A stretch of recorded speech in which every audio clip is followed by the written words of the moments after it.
Bharuch ST depot ખાતે કર્મચારીઓના સ્વાસ્થ્યની જાળવણી માટે તાલુકા હેલ્થ ઓફિસના સહયોગથી વિશેષ મેડિકલ કેમ્પનું આયોજન કરાયું હતું, જેમાં મોટી સંખ્યામાં એસટી કર્મચારીઓએ ભાગ લીધો હતો. રોડ સેફટી મંથની ઉજવણીના ભાગરૂપે આજે ભરૂચ એસટી ડેપો ખાતે કર્મચારીઓના સ્વાસ્થ્યની જાળવણી માટે તાલુકા હેલ્થ ઓફિસના સહયોગથી વિશેષ મેડિકલ કેમ્પનું આયોજન કરવામાં આવ્યું હતું. ડેપો મેનેજર વિશાલ છત્રીવાલાના નેતૃત્વમાં યોજાયેલા આ કેમ્પમાં એસટી કર્મચારીઓ વિવિધ સ્વાસ્થ્ય તપાસ કરવામાં આવી હતી. કેમ્પમાં ડ્રાઈવર, કંડક્ટર, મિકેનિકલ સ્ટાફ અને ડિવિઝન ઓફિસના સ્ટાફની આંખની તપાસ, બ્લડ પ્રેશર અને અન્ય પ્રાથમિક તબીબી તપાસ કરવામાં આવી હતી.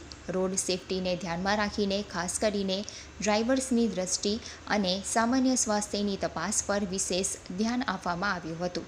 આ કેમ્પનો મુખ્ય ઉદ્દેશ કર્મચારીઓના સ્વાસ્થ્યની જાળવણી અને મુસાફરોની સુરક્ષા સુનિશ્ચિત કરવાનો હતો. કેમ્પમાં નિષ્ણાંત તબીબો દ્વારા કર્મચારીઓને તેમના સ્વાસ્થ્યની જાળવણી અંગે માર્ગદર્શન આપવામાં આવ્યું હતું અને જરૂરી સલાહ સૂચનો આપવામાં આવ્યા હતા. Depot manager Vishal Chhatriwala. National road safety month 2025 ચાલી રહ્યો છે, ત્યારે તેના ભાગરૂપે ભરૂચ ડેપો દ્વારા તેના કર્મચારીઓને ડ્રાઈવર, કંડક્ટર, મિકેનિક સ્ટાફ તેમજ વહીવટી સ્ટાફ મેડિકલ કેમ્પનું આયોજન તાલુકા હેલ્થ ઓફિસના સહયોગથી હાથ ધરેલું છે, જેમાં તેઓના સ્વાસ્થ્યની ચકાસણી થાય અને તેઓને કોઈ